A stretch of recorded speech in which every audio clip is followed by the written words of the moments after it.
Hi friends, welcome back to Rudra bots channel. ಯಾರೋ ಹೊಸಬ್ರು ನನ್ನ ಚಾನಲ್ ನೋಡ್ತಾರೆ, ದಯವಿಟ್ಟು ಸಬ್ಸ್ಕ್ರೈಬ್ ಮಾಡ್ಕೊಳ್ಳಿ. ಇವತ್ತಿಂದು ಟಾಪಿಕ್ ಬಂದು ನೀವು ಆಲ್ರೆಡಿ ತಮ್ಮನೇಲಿ ನೋಡಿರ್ಬೋದು. ಸ್ಮಾಲ್ ಕೆನರ್ ಡೆತ್ ಅಂತ ಅನ್ಎಕ್ಸ್ಪೆಕ್ಟಾಗಿ ಆಗಿದ್ದ ಡೆತ್ ಅದು. ಅದು ರೀಸನ್ ಏನು ಅನ್ನೋದನ್ನ ನಿಮಗೆ ತಿಳಿಸ್ಕೊಳ್ಳೋದಕ್ಕೋಸ್ಕರ ಈ ವಿಡಿಯೋ ಮಾಡ್ತಾಯಿದ್ದೀನಿ. ಅಂದರೆ ಸುಮಾರು ಜನ ಕಸ್ಟಮರ್ಸ್ಗೆ ಆಗಲಿ, ಬ್ರೀಡರ್ಸ್ಗೆ ಆಗಲಿ, ಟ್ರೇಡರ್ಸ್ಗೆ ಆಗಲಿ ಯೂಸ್ ಆಗೋಂಥ ವಿಡಿಯೋ ಇದು. ಇಲ್ಲಿ ಯಾರು ತಪ್ಪು ಯಾರು ಸರಿ ಅನ್ನೋದು ಪ್ರಶ್ನೆ ಇಲ್ಲ. ಆದರೆ ಒಂದು ಜೀವ ಹೋಗಿದ್ದು ತುಂಬ ನೋವಾಗ್ತದೆ. ಇದು ನಮ್ಮ ಇವರಲ್ಲೇ ಆಗಿರೋಂಥ ಇನ್ಸಿಡೆಂಟ್ ಆಗಿದ್ದು. ಆ್ಯಕ್ಚುಲಿ ಇಬ್ಬರು ಕಸ್ಟಮರ್ಸ್ ಬರ್ತಾರೆ, ತಂದೆ ಮತ್ತು ಮಗ ಬರ್ತಾರೆ ಕಾಕ್ಟೈಲ್ ನೋಡೋದಕ್ಕೋಸ್ಕರ, ತೊಗೊಳೋದಕ್ಕೋಸ್ಕರ ಬರೋದು. ನೋಡೋಕೆ ಬಂದಾಗ ಕಾಕ್ಟೈಲ್, ಅವ್ರ ಮಗ ಕಾಕ್ಟೈಲ್ ನೋಡ್ತಾ ಇರ್ತಾರೆ. ಅವ್ರ ತಂದೆ ಬಂದು ಸ್ಮಾಲ್ ಕೆನರ್ ನೋಡಿ ಅದನ್ನು ಚಿಕ್ಸ್ನ ಕೈಲಿ ಎತ್ಕೊಳ್ತಾರೆ. ಯಾಕಂದರೆ ಇಬ್ಬರಿಬ್ರು ಇದ್ದಾಗ ನಾವು ಕಾನ್ಸಂಟ್ರೇಷನ್ ಕೊಡೋಕ್ಕಾಗಲ್ಲ.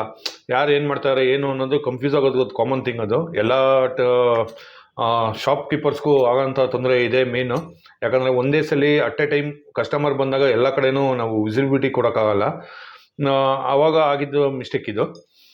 ಅವ್ರ ಫಾದರು ಸ್ಮಾಲ್ ಕೆನರ್ನ ಎತ್ಕೊಂಡು ನೋಡ್ತಾರೆ. ನೋಡಬೇಕಾದ್ರೆ ಅದು ಮೂಮೆಂಟು, ಅಂದರೆ ಸ್ಮಾಲ್ ಕೆನರ್ಗೆ ಇನ್ನೂ ಅದಕ್ಕೆ ಬುದ್ಧಿ ಅಷ್ಟೊಂದು ಮೆಚ್ಯೂರ್ಡ್ ಆಗಿರಲ್ಲ.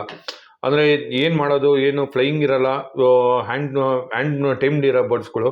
ಅಂದರೆ ಹ್ಯಾಂಡ್ ಫೀಡಿಂಗಿಂದ ಹ್ಯಾಂಡ್ ಟೈಮ್ಡ್ ಆಗೋಕ್ಕೆ ಸ್ಟೇಜ್ ಇರೋಂಥ ಬರ್ಡ್ ಅದು. ಅದು ಮೂಮೆಂಟ್ ಮಾಡಬೇಕಾದ್ರೆ ಬೈ ಚಾನ್ಸ್ ಸ್ಲಿಪ್ಪಾಗಿ ಕೆಳಗಡೆ ಬೀಳ್ತದೆ ಬರ್ಡು. ಬಿದ್ದಾಗ ನಾನು ನೋಡ್ತೀನಿ, ಅದನ್ನ ಎತ್ಕೊಂಡು ಕೇಜ್ ಒಳಗೆ ಹಾಕಿದೆ. ಆ್ಯಕ್ಚುಲಿ ಇದು ವಿಡಿಯೋ ನನ್ನ ಹತ್ರ ಇದೆ, ಹಾಕಿದ್ರೆ ಅದು ಮಿಸ್ಟೇಕ್ ಆಗ್ತದೆ. ಆದರೆ ಅವ್ರದ್ದು ಬೇಕು ಅಂತ ಮಾಡಿರಲ್ಲ. ಈವನ್ ನನಗೆ ಕೂಡ ಅದು ಗೊತ್ತಾಗಿಲ್ಲ ಆ ಟೈಮಲ್ಲಿ. ನಾನು ಏನು ಹಿಂಗಾಗಿದೆ ಅನ್ನೋದಕ್ಕೆ ವಿಡಿಯೋ ಚೆಕ್ ಮಾಡಿದಾಗ ಅವಾಗ ಅದು ರೀಸನ್ ಏನು ಅಂತ ಗೊತ್ತಾಗಿದ್ದು. ವಿಡಿಯೋ ಹಾಕೋದು ಸೂತ ಅಲ್ಲ ಅಂದ್ಕೊಳ್ತೀನಿ, ಯಾಕಂದರೆ ಅದು ಅನ್ಎಕ್ಸ್ಪೆಕ್ಟೆಡ್ ಆಗಿರೋದು. ಯಾಕಂದರೆ ಅವರು ಬೇಕು ಅಂತ ಏನು ಮಾಡಿರೋದಲ್ಲ. ಅವ್ರ ಕೆಳಗಡೆ ಬಿದ್ದಿದ ತಕ್ಷಣ ನಾನು ನೋಡ್ಬಿಟ್ಟು ಅದನ್ನು ಕೇಜ್ ಒಳಗೆ ಬಿಡ್ತೀನಿ. ಅವಾಗ ಅದು ಬರ್ಡ್ಗೆ ಅದು ಗೊತ್ತಾಗಲ್ಲ, ಅಂದರೆ ಮೂಮೆಂಟ್ ಮಾಡ್ತದೆ, ಅಯ್ಯೋ ಏಟ್ ಬಿತ್ತ ಏನು ಅಂತ ನಾನು ಅಬ್ಸರ್ವ್ ಮಾಡಲಿಲ್ಲ.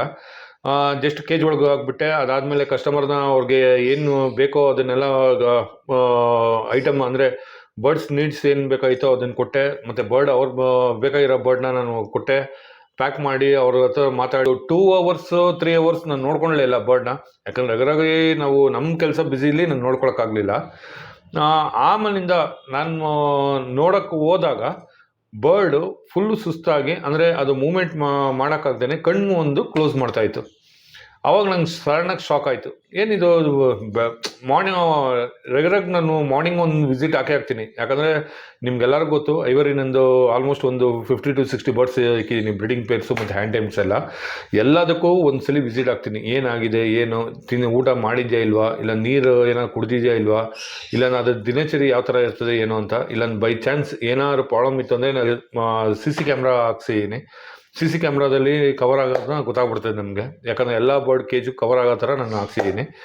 3 ಕ್ಯಾಮ್ರಾ ಇದೆ ಅದರಲ್ಲಿ ನನ್ನ ರೂಮಲ್ಲಿ. ಅಂದರೆ ಬೋರ್ಡಿಂಗ್ ಬಿಡೋದಕ್ಕೂ ಯಾರು ಬಿಟ್ರು ಅವ್ರ ಬರ್ಡ್ನ ಆರಾಮ್ಸಾಗಿ ನೋಡ್ಬೋದು.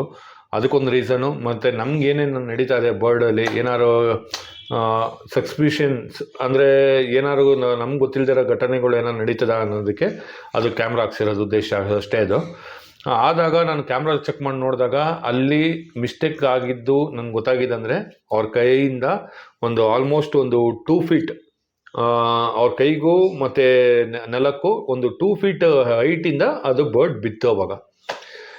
ಅವಾಗ ಬರ್ಡ್ ಬಿದ್ದಾಗ ನನಗೂ ಸಡನ್ನಾಗಿ ಫ್ಲ್ಯಾಶ್ ಆಗಲಿಲ್ಲ, ಏಟ್ ಬಿದ್ದಿದೆ ಅಂತ. ನಾನು ಅದನ್ನು ಎತ್ಕೊಂಡ್ಬಿಟ್ಟು ನಾನೇ ಕೇಜ್ ಒಳಗೆ ಬಿಟ್ಟಿದ್ದೀನಿ. ಆಫ್ಟರ್ 2 hours 3 hours ಆದಮೇಲೆ ನಾನು ಹೋಗಿ ನೋಡಿದಾಗ ಬರ್ಡು ಫುಲ್ಲು ವೀಕ್ ಆಗಿತ್ತು. ಅಂದರೆ ಕಣ್ಣದು ಫುಲ್ ಕ್ಲೋಸ್ ಮಾಡಿ, ಅದು ಪೇನ್, ಅಂದರೆ ಚಿಕ್ಕ ಮರಿಗಳಿಗೆ ಅಷ್ಟೊಂದು ಇಮ್ಯುನಿಟಿ ಬೂಸ್ಟರ್ ಇರೋಲ್ಲ, ಕಣ್ಣು ಮುಚ್ಚಿ ಬಿಡೋದು ಮಾಡ್ತಾಯಿತ್ತು. ಅದನ್ನು ನೋಡಾದ್ಮೇಲೆ ಅದಕ್ಕೆ ಟ್ರೀಟ್ಮೆಂಟ್ ಕೊಡೋಣ ಅಂತ ಹೇಳಿ ಟ್ರೀಟ್ಮೆಂಟ್ ಸ್ಟಾರ್ಟ್ ಮಾಡಿದೆ. ನಿಮ್ಮ ವಿಡಿಯೋ ಹಾಕ್ತೀನಿ ನೋಡಿ. ಇದೇ ಬರ್ಡ್ ಅದು ಪೇನ್ ಆಗಿರೋದು ನಮ್ಗೆ ಆ ಟೈಮ್ ಗೊತ್ತಾಗ್ಲಿಲ್ಲ. ಇವಾಗ ಅದು ಸಿಕ್ಕಾಪಟ್ಟೆ ಒದ್ದಾಡ್ತಾ ಇರೋದು ನೀವೇ ನೋಡ್ತಾ ಇರ್ಬೋದು. ಅಂದರೆ ಕಣ್ಣು ಕೂಡ ಮುಚ್ಚಿದೆ, ಮತ್ತು ಫೀಡಿಂಗ್ ಕೊಟ್ಟಿದ್ದೀನಿ. ಊಟ ತಿಂದೆ ಏನೋ ಸುಸ್ತಾಗಿದೆ ಅಂತ ಫೀಡಿಂಗ್ ಕೊಟ್ಟರು ಎಲ್ಲ ವಾಮಿಟ್ ಮಾಡ್ತಾ ಇದೆ, ಒದ್ದಾಡ್ತಾ ಇದೆ. ಮುಂಚೆನೇ ಗೊತ್ತಾಗಿದ್ರೆ ನಾನು ಇದು ಮಾಡ್ಬೋದಾಯಿತು. ಇವಾಗ ಕೂಡ ನಾನು ನೀವು ನೋಡ್ತಾ ಇರ್ಬೋದು, ICU ಒಳಗೆ ಇಕ್ಕಿದ್ದೀನಿ. ಈ ಟೆಂಪ್ರೇಚರಲ್ಲಿ ಇಕ್ಕಿದ್ದೀನಿ. ಅಂದರೆ ಇದು ನಾನು ಚಿಕ್ಕದಾಗ ಒಂದು ಮಾಡ್ಕೊಂಡಿದ್ದೀನಿ ICU ಅಂತ, ಬರ್ಡ್ ರೆಸ್ಕ್ಯೂಗೋಸ್ಕರನೇ. ಅದರೊಳಗೆ ಇಕ್ಕಿ ಅದಕ್ಕೆ ಬಿಸಿ ಶಾಖ ಕೊಟ್ಟು ಎಲ್ಲ ಟ್ರೈ ಮಾಡಿದೆ ಫುಲ್ಲು. ನೀವು ಅಬ್ಸರ್ವ್ ಮಾಡ್ತಾ ಇರ್ಬೋದು, ICU ಅಂತ ಇದು. ಆದರೂ ಕೂಡ ಉಳಿಲಿಲ್ಲ. ಕಡೆಗೆ ನನ್ನ ಕೈಲೇ ಇದು, ಅದು ಚೆಸ್ಟ್ ಹತ್ರ ನೀವು ನೋಡ್ಬೋದು, ಅದು ಒಂಥರ ಇದು ಆಗಿದೆ. ಕೆಳಗಡೆ ಬಿದ್ದಾಗ ಅದು ಫುಲ್ಲು ಬ್ಲ್ಯಾಕ್ ಆಗಿದೆ, ಉಳಿಲಿಲ್ಲ ಬರ್ಡ್ ಕಡೆ ಕೂಡ. ಚಿಕ್ಕ ಮರಿಯಿಂದ ಸಾಕಿ ಇಷ್ಟು ದೊಡ್ಡದು ಬರ್ಡ್ ಆಗ ತಕ ಇಕ್ಕೊಂಡು ಈ ಥರ ಆದಾಗ ತುಂಬ ಬೇಜಾರಾಗ್ತದೆ. ನೀವು ನೋಡ್ತಾ ಇರ್ಬೋದು ಎಷ್ಟು ಉದ್ದ ಬೆಳೆದಿದೆ, ಎಷ್ಟು ಚೆನ್ನಾಗಿ ಕಲರು ಅಷ್ಟೇ, ಫುಲ್ ಡಾರ್ಕ್ ಕಲರ್ ಇದೆ. ನೀವು ಆಲ್ರೆಡಿ ವಿಡಿಯೋ ನೋಡಿರ್ಬೋದು. ಇವಾಗ ಆ್ಯಕ್ಚುಲಿ ಅದು ಲಾಸ್ಟ್ ಕೊನೆ ಉಸಿರು ನನ್ನ ಕೈಲೇ ಅದು ಹೋಯ್ತು. ಇಲ್ಲಿ ಯಾರ್ದು ಮಿಸ್ಟೇಕು, ಯಾರ್ದು ಸರಿ, ಯಾರ್ದು ತಪ್ಪು ಅನ್ನೋದು ಬರಲ್ಲ.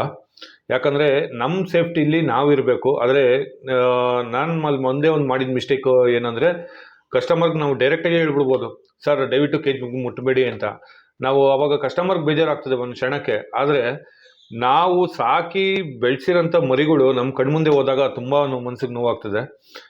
ದಯವಿಟ್ಟು ಕಸ್ಟಮರ್ಗೆ ನಾನು ಕೇಳ್ಕೊಳ್ಳೋದು ಇಷ್ಟೇ, ಯಾರೋ ಹೊಸಬ್ರೇ ಆಗಲಿ ಇಲ್ಲ ಹಳಬ್ರೇ ಆಗಲಿ ಇಲ್ಲ ಬೇರೆಯವ್ರ ಮನೆಗೆ ಹೋದಾಗ ದಯವಿಟ್ಟು ಪಕ್ಷಿಗಳ್ನ ಓನರ್ ಪರ್ಮಿಷನ್ ಕೇಳ್ಕೊಂಡು ಮುಟ್ಟಿ. ನಾನು ಕೇಳ್ಕೊಳ್ಳೋದು ಇಷ್ಟೇ. ನೀವು ಸಡನ್ನಾಗಿ ಮುಟ್ಟಿರ್ತೀರಾ, ಇಲ್ಲಾಂದ್ರೆ ಏನಾದ್ರು ಒಂದು ಆದಾಗೂ ನಾವು ನಿಮ್ಗೆ ಹೇಳೋಕ್ಕಾಗಲ್ಲ, ರೆಸ್ಪಾನ್ಸ್ ಮಾಡೋಕ್ಕಾಗಲ್ಲ. ಯಾಕಂದರೆ ಆ ಪಕ್ಷಿಗಳು ಆ ಕ್ಷಣ ಕೇಳಲ್ಲ ಅದು. ಯಾಕಂದರೆ ಅದು ಮೂಕ್ ಜೀವ, ಅದು ನಂಗೆ ಏಟಾಗಿದೆ, ನಂಗೆ ಇದು ಅಂತ. ನಾವು ಓನರ್ಗಳು ಆ ಬ್ಯುಸಿ ಇದ್ದಾಗ ಟೆನ್ಷನಲ್ಲಿ, ನಾವು ಯಾವುದೋ ಒಂದು ಟೆನ್ಷನಲ್ಲಿ ನಾವು ನೋಡ್ಕೊಳ್ಳಲ್ಲ. ಅವಾಗಾದಾಗ ಅನ್ಎಕ್ಸ್ಪೆಕ್ಟಾಗಿ ಅದೇನಾದ್ರು ಅವಾಗನೇ ನಂಗೆ ಏಟ್ ಬಿದ್ದಿದೆ ಅಂತ ಗೊತ್ತಾಗಿದ್ದರೆ, ಅಟ್ಲೀಸ್ಟ್ ನಾನು ಪ್ರಯತ್ನ ಪಟ್ಟಿದ್ದರೆ ಅದನ್ನು ಉಳಿಸ್ಕೊಬೋದಾಯಿತು ಅಂದ್ಕೊಳ್ತೀನಿ. ಅದು ನನ್ನ ಮಿಸ್ಟೇಕು ಕೂಡ ಹೌದು. ಯಾರೋ ಹೊಸಬ್ರು ಕಸ್ಟಮರೇ ಆಗಲಿ ಇಲ್ಲಾಂದ್ರೆ ಬೇರೆ ಯಾರೋ ಬ್ರೀಡರ್ಸೇ ಆಗಲಿ, ಬೇರೆ ದೌಡಿಗೆ ಹೋದಾಗ, ಅಂದರೆ ಒಂದು ಕಸ್ಟಮರ್ ಪ್ಲೇಸ್ಗೆ ನೀವು ಪಕ್ಷಿ ನೋಡೋಕ್ಕೆ ಹೋದಾಗ ದಯವಿಟ್ಟು ಕೇಜಿಗೆ ಕೈ ಹಾಕಕ್ಕೆ ಹೋಗ್ಬಿಡಿ. ನಾನು ಕೈ ಮುಗ್ದು ಕೇಳ್ಕೊಳ್ಳೋದು ಇಷ್ಟೇ. ಯಾಕಂದರೆ ನಿಮ್ಮದು ಒಂದು ಕ್ಷಣ ಮೈ ಮರೆತಾಗ ಆ ಪಕ್ಷಿಗೆ ಏನಾದ್ರು ಏಟಾದಾಗ ತುಂಬ ನೋವು ಅನುಭವಿಸ್ತೀವಿ ನಾವು. ನನಗೇನೋ ಅಮೌಂಟು ಲಾಸ್ ಅಂತಲ್ಲ, ಯಾಕಂದರೆ ಚಿಕ್ಕ ಮರಿಯಿಂದನೂ 2 ದಿವಸದ ಮರಿಯಿಂದನೂ ನಾವು ಫೀಡ್ ಮಾಡಿರ್ತೀವಿ. ಅದು ಹಾರಾಡುವಾಗ ಅದನ್ನು ಬೇರೆಯವ್ರಿಗೂ ನಾವು ಕಸ್ಟಮರ್ ಕೊಟ್ಟಾಗ ಕಸ್ಟಮರು ಚೆನ್ನಾಗಿದೆ ಸರ್, ನೀವು ಚೆನ್ನಾಗಿ ಟ್ರೈನ್ ಮಾಡಿದ್ದೀರಾ ಸರ್ ಅಂತ ಹೇಳೋ ಖುಷಿನೇ ಬೇರೆ. ನಾನು ಅಂದ್ಕೊಂಡಿರೋದು ಇಲ್ಲಿವರೆಗೂ ಸುಮಾರು ಬರ್ಡ್ಸ್ನ ನಾನು ಹ್ಯಾಂಡ್ ಟೈಮ್ ಮಾಡಿ ಕಸ್ಟಮರ್ಗೆ ಅದನ್ನ ಕೊಟ್ಟಿದ್ದೀನಿ. ಅದು ರಿಪ್ಲೈ ಕೂಡ ನೀವು ಜಿನಿಯನ್ ಕಸ್ಟಮರ್ಗಳು ರಿಪ್ಲೈನು ನಂದು ಗೂಗಲಲ್ಲಿ ನೀವು ರುದ್ರಾ ಬರ್ಡ್ಸ್ ಹೌಸ್ ಅಂತ ಹಾಕಿದ್ರೆ ಅದ್ರಲ್ಲಿ ಕೊಟ್ಟಿರೋ ರಿವ್ಯೂಸ್ ಬೇಕಾದ್ರೂ ನೋಡ್ಬೋದು ನೀವು. ಎಲ್ಲ ಸ್ಯಾಟಿಸ್ಫ್ಯಾಕ್ಷನ್ ಕಸ್ಟಮರ್, ಅಂದರೆ 100% ಅವ್ರಿಗೆ ಹೆಂಗೆ ಬೇಕೋ ಆ ಥರ ಟ್ರೈನ್ ಮಾಡಿ ಕೊಟ್ಟಿರ್ತೀನಿ ನನ್ನ ಬರ್ಡ್ಸ್ನ. ಈ ಥರ ಮಿಸ್ಟೇಕ್ ಆದಾಗ ಅನ್ಎಕ್ಸ್ಪೆಕ್ಟ್ ಆಗಿ ತುಂಬ ಮನ್ಸಿಗೆ ನೋವಾಯ್ತು ಇವತ್ತು. ಇದು ವಿಡಿಯೋ ಉದ್ದೇಶಪೂರ್ವಕವಾಗಿ ನಾನು ಮಾಡಲಿಲ್ಲ. ಒಂದ್ಸಲಿ ತಿಳಿಸ್ಕೊಂಡ್ರೆ ಈ ಥರ ಹಾಗೆ ಅದನ್ನ ಅವಾಯ್ಡ್ ಮಾಡೋದಕ್ಕೋಸ್ಕರ, ತಿಳಿಸೋದಕ್ಕೋಸ್ಕರ ಈ ವಿಡಿಯೋ ಮಾಡಿರೋದಷ್ಟೇ. ಬೇರೆ ಯಾರ್ಯಾವ ಕಸ್ಟಮರ್ ತಪ್ಪು, ಇಲ್ಲಾಂದರೆ ನನ್ನ ತಪ್ಪು, ಇಲ್ಲಾಂದರೆ ಬೇರೆ ಇದು ಉದ್ದೇಶಕ್ಕಾಗಿ ಏನು ಮಾಡಿಲ್ಲ.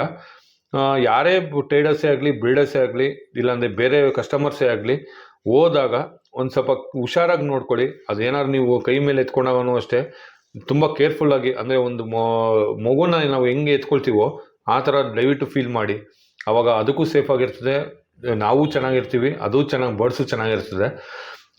ಇನ್ನು ಡೈರೆಕ್ಟಾಗಿ ನಮ್ಮ ಶಾಪ್ಕೀಪರ್ಸ್ಗಳು ಅಂದ್ಕೊಳ್ಳೋದೇನೆಂದರೆ, ಮೇನಾಗಿ ಕಸ್ಟಮರ್ಸ್ ನಾವು ಹೇಳೋಕ್ಕಾಗಲ್ಲ ಸರ್ ಮುಟ್ಬೇಡಿ ಅಂತ. ಕಸ್ಟಮರ್ ಏನಾದ್ರು ಬೇಜಾರು ಮಾಡ್ಕೊಂಡು ಹೋಗ್ತಾರೆ, ಇಲ್ಲಾಂದರೆ ಏನಾದ್ರು ಇದು ಅಂತಾರೆ. ನನಗನ್ಸಿದ್ದು ಏನಂದರೆ, ನಾವು ಡೈರೆಕ್ಟಾಗಿ ಹೇಳಿದರೆ ನಾನು ನೆನ್ನೆ ಆ ಪಕ್ಷಿ ಉಳಿದಿರೋದು ಅಂತ ಅನಿಸ್ತು. ಒಂದು ರೀತಿ ಹೇಳೋದ ಬೇಡವ ಅನ್ನೋ ಕನ್ಫ್ಯೂಷನಲ್ಲಿ ಇದೆ.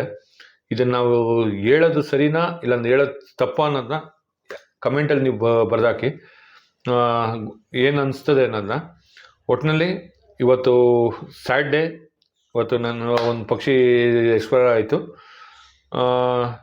ಮುಂದಿನ ವಿಡಿಯೋದಲ್ಲಿ ಯಾವುದಾದ್ರು ಒಳ್ಳೆ ಇನ್ಫಾರ್ಮೇಷನ್ನು, ಒಳ್ಳೆ ಇದನ್ನು ಕೊಡ್ತೀನಿ. ಈ ವಿಡಿಯೋ ನನ್ನ ಉದ್ದೇಶಪೂರ್ವಕವಾಗಿ ಮಾಡಿದ್ದಲ್ಲ, ಜಸ್ಟ್ ಒಂದು ಇನ್ಫಾರ್ಮೇಷನ್. ನಮ್ಮ ಟ್ರೇಡರ್ಸ್ಗೆ ಆಗಲಿ, ಬ್ರೀಡರ್ಸ್ಗೆ ಆಗಲಿ, ಇಲ್ಲಾಂದರೆ ಕಸ್ಟಮರ್ಸ್ಗೆ ಆಗಲಿ ಒಂದು ಚಿಕ್ಕ ಇನ್ಫಾರ್ಮೇಷನ್ ಈ ವಿಡಿಯೋದಲ್ಲಿ ನಾನು ಕೊಟ್ಟಿರೋದಷ್ಟೇ. ಯಾರು ಬರ್ಡ್ಸ್ ಬಗ್ಗೆ ಯಾವ್ದಾದ್ರು ಮಾಹಿತಿ ಆಗಲಿ, ಇಲ್ಲಾಂದರೆ ಬರ್ಡ್ಸ್ ತಿಳ್ಕೊಳ್ಳೋವಂಥದ್ದು ಯಾವುದೇ ವಿಷಯಗಳಾಗಲಿ ಏನಾದ್ರು ಇತ್ತು ಅಂದರೆ, ನೀವು ಒಂದು ಕಮೆಂಟ್ ಸೆಕ್ಷನಲ್ಲಿ ನೀವು ಇಂಥ ವಿಡಿಯೋ ಮಾಡಿ ಹಾಕಿ ಸರ್ ಅಂತಂದರೆ ಸಾಕು, ನಾನು ವಿಡಿಯೋ ಮಾಡಾಕ್ತೀನಿ. ದಯವಿಟ್ಟು ಸಬ್ಸ್ಕ್ರೈಬ್ ಮಾಡಿ. ಯಾರೋ ಹೊಸಬ್ರು ನೋಡ್ತಾ ಇದ್ರೆ ಏನಾದ್ರು ಡೌಟ್ಸ್ ಏನಾದ್ರು ಇತ್ತು, ಇಲ್ಲ ಬರ್ಡ್ಸ್ ಬಗ್ಗೆ ಏನಾದ್ರು ತಿಳ್ಕೊಬೇಕು ಅಂದರೆ ಕೆಳಗಡೆ ತೋರಿಸ್ತಾರ ನಂಬರ್ಗೆ ದಯವಿಟ್ಟು ಕಾಲ್ ಮಾಡಿ. ನನಗೆ ಎಷ್ಟು ಗೊತ್ತಿದೆಯೋ ನಾನು ತಿಳ್ಸ್ಕೊಂಡ್ಬಿಡ್ತೀನಿ. ಈ ವಿಡಿಯೋ ಹೊಸಬ್ರಿಗೆ ಇಲ್ಲಾಂದರೆ ಟ್ರೇಡರ್ಸ್ಗೆ, ಬ್ರೀಡರ್ಸ್ಗೆ ಯಾರು ತಿಳಿಸ್ಬೇಕು ಅಂದರೆ ಈ ವಿಡಿಯೋನ ದಯವಿಟ್ಟು ಶೇರ್ ಮಾಡಿ. ಮುಂದಿನ ವಿಡಿಯೋದಲ್ಲಿ ಬರ್ಡ್ಸ್ ಯಾವ್ದಾದ್ರು ವಿಷಯಗಳ ಬಗ್ಗೆ ನಾನು ತಿಳಿಸ್ಕೊಂಡ್ಬಿಡ್ತೀನಿ. Thank you.